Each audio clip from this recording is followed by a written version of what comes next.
Previously on Love and Skincare. You know, here I am, minding my own business, and then this bougie bitch, Chanel, comes up in here, and she trying to act all sedity, but I'm not about that. So I took off my earrings, and I was about to fight her, because I'm from the streets, and we don't play that, okay? So Chanel coming over here, and she looking at me, and I'm looking at her, and she looking at me, and I was like, I'ma try you. I'ma try you. So I sized up the first one, right?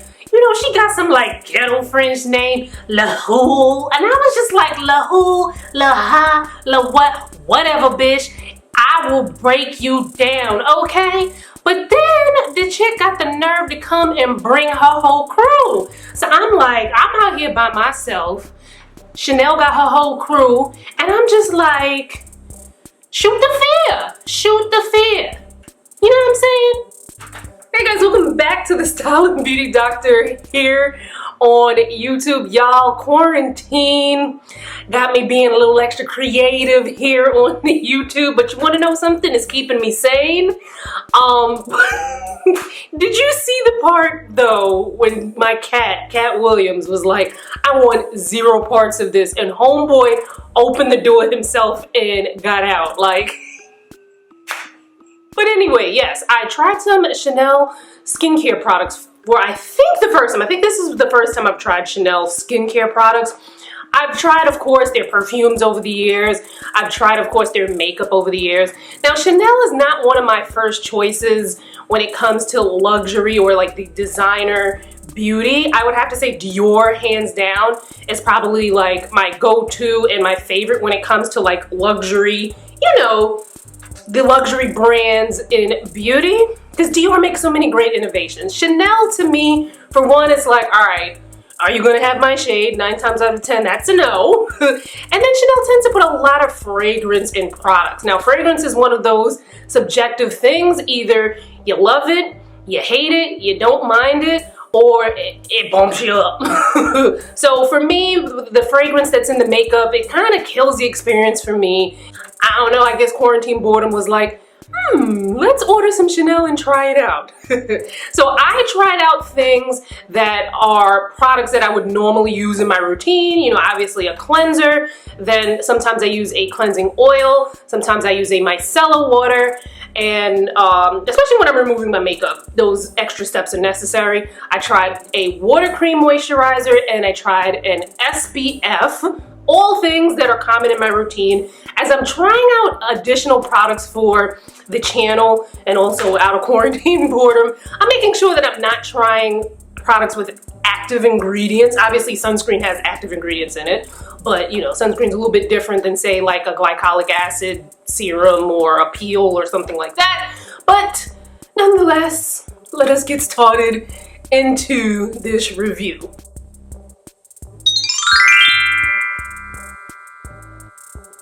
Okay, so first up, the Chanel cleansing oil. Now, one thing about these products, the packaging is so luxe, so bomb. I'm gonna put the prices up on the screen, but the pricing of these kind of surprised me because I was expecting the pricing for each of the products to be a little bit more expensive, but they kind of were in line with some of the brands, like the mid-tier brands that you would see at Sephora. So if you're looking at pricing. This cleansing oil, though, I found it to be, first of all, way too much fragrance. It was really runny. Now, a cleansing oil is a step that I use to massage my makeup off, and then I go in with another cleansing step. But the texture of this just was not appealing to me. It was too runny. I felt like it didn't do a great enough job of removing my makeup. I felt like there was a little bit too much rubbing going on. And as I've mentioned before, my skin don't like a lot of that friction. My skin will bump up, like back up, stop rubbing up on me, okay? So, womp womp. However though, when it came to the Chanel Intense Brightening Foam Cleanser, I actually enjoyed this and I was surprised. The packaging looks so luxe, like, I ain't gonna lie, I'm gonna keep this one. The ones that didn't work out for me, you know, they get sent back. But this one I loved. The packaging is amazing.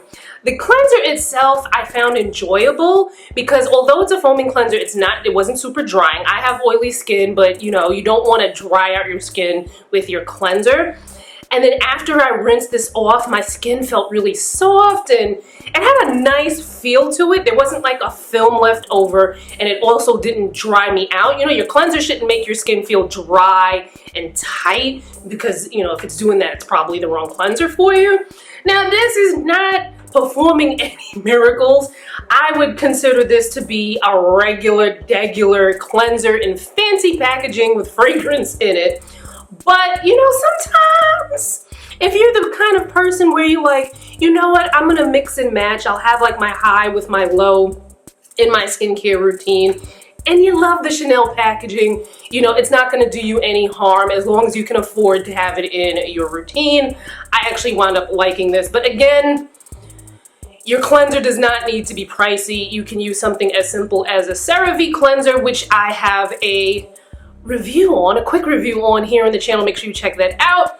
So those are my thoughts on the Intense Brightening Foam Cleanser. So next up, the Chanel Micellar Cleansing Water. Now the fragrance in this one, there's fragrance, but it wasn't very overpowering. I would have to say out of these first two that I actually wound up liking, there's fragrance there, but it wasn't overpowering to me, and it definitely didn't have an effect on my skin. Now, the thing with micellar water, you can use it in many ways in your routine. It's not a necessary step. It's not something like, oh my God, you're not doing your skin properly if you don't have micellar water. The way I like to use a micellar water, so say for instance, like today, this hairstyle, you know, I put quite a lot of gel in it and did some brushing and combing, and by the way, there's a tutorial on how to slick, well, this is slicked up and this is slicked back, but how to slick down 4C hair for a ponytail, so make sure you check that out. I'll link it above and below. But a hairstyle like this, when I go to wash my face, I'm not gonna wanna be splashing a bunch of water around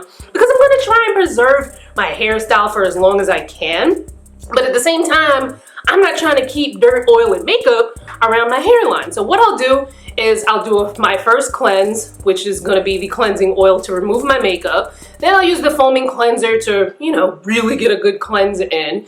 Then what I'll do is I'll take a cotton pad and I'll, you know, put some micellar water on it. And then I'll get around the edges so that I can make sure that I'm getting all the dirt, oil, and makeup from around my edges without having to splash a bunch of water around there. So that's my little trick that I do when I, you know, trying to preserve a hairstyle. Now, obviously, I'm not always trying to preserve a hairstyle, so most days I'm just splashing the water everywhere anyway.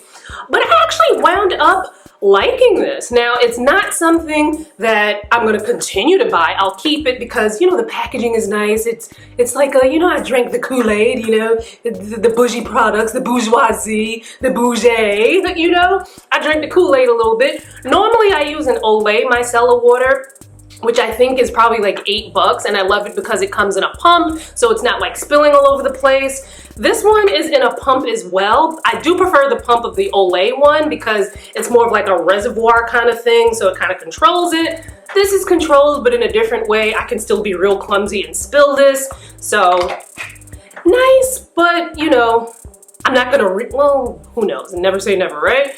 But I did wind up liking this. Now, speaking of cotton pads, Chanel does make the cotton pads, which I used to buy like it was my job back in the day, until I found the Shiseido cotton pads, which I think, to me, there's no real difference in them. They feel exactly the same to me, and the Shiseido ones are a lot cheaper. As a matter of fact, I bought a bunch of the Shiseido ones to, you know, from the Sephora VIB sale, because, you know, I like to have my little cotton pads, because I feel like a good durable cotton pad is important in, you know, your skincare routine, because you don't want stuff like, it's just not a nice experience. If you use the Chanel or the Shiseido cotton pads below, or something else, let me know in the comments. Next up, the Chanel Water Cream.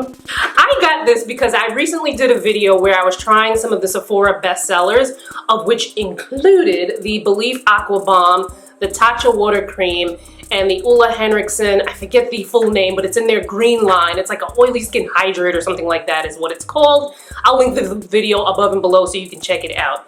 So I love those. Now, water creams are a product that can really deeply hydrate the skin in a way that, you know, like your thicker moisturizers might not be able to. But it feels completely weightless on. This is like amazing for people with oily skin, for people with oily dehydrated skin. It might, you know, if you have dry skin, it's not to say that you can't use something like this. It might be more of a, you know, maybe a part of a layering step with moisturizing, or maybe something you might use in the summer. But anyway, I can get down with the water creams. However, this one, the smell of the fragrance was so offensive to me that immediately upon putting it on, I was just like, really, girl? Really? Really? Too much fragrance in it for me to even possibly try to enjoy it. It doesn't, and it didn't even feel as hydrating on as like the Belief Aqua Bomb. I felt like was the most hydrating out of all the water creams that I tried in that last video. But of course it had, you know, the most fragrance. So I wound up liking the Ulla Henriksen a little bit more. This is not as hydrating as any of those three, including the Tatcha water cream. And then the fragrance, it's like, are y'all making the skincare next to the Chanel No. 5, you know, pot? Cause it, blah. And of course I had to try the Chanel Antioxidant Anti-Pollution Sunscreen SPF 50. I was so ready to like this because look how small the packaging is. You can put this in your purse. It's easy to travel with. How many ounces is in here? 1 fluid ounce. The packaging and the sound of it made it look like it was going to be one of those really great, like Shiseido makes a sunscreen that is, I don't want to say it's similar to this because wait till you hear about this one, but Shiseido makes a sunscreen that's in similar kind of packaging, and it's just a better product. If you're looking for, like, you know, shishi-fu-fu sunscreens, go for the Shiseido one. I'll link it in the description box so you can check it out. But this, first of all, it took too long to rub in, and it still had a bit of an ashy cast on my skin. Even after a couple of minutes of letting it settle, I still had an ashy cast, and then there's just so much fragrance in it that it was like, boo. So 2 thumbs down for me when it came to this Chanel sunscreen. Y'all, I just had to go in the bathroom and wash my hands and get the water cream off because it was just so overpowering. But have you tried any Chanel skincare? What have you tried? Are there things that you like? Are there things that you don't like? Would you try any of the products that I tried? Get all chitty chatty in the comments. Make sure you follow me on social. The links will be in the description box. Make sure you subscribe to this channel because you know you can be watching my videos for like months and not even realize that you're not subscribed to my channel. So, you know, just do yourself a favor, do me a favor mostly, and just make sure that you are subscribed and you hit the notification so when you find out, you can find out more videos like this are coming out. That didn't even make any sense, but you know, just hit the notification bell and maybe I might start making sense. And I'll see you guys in my next one. Bye guys.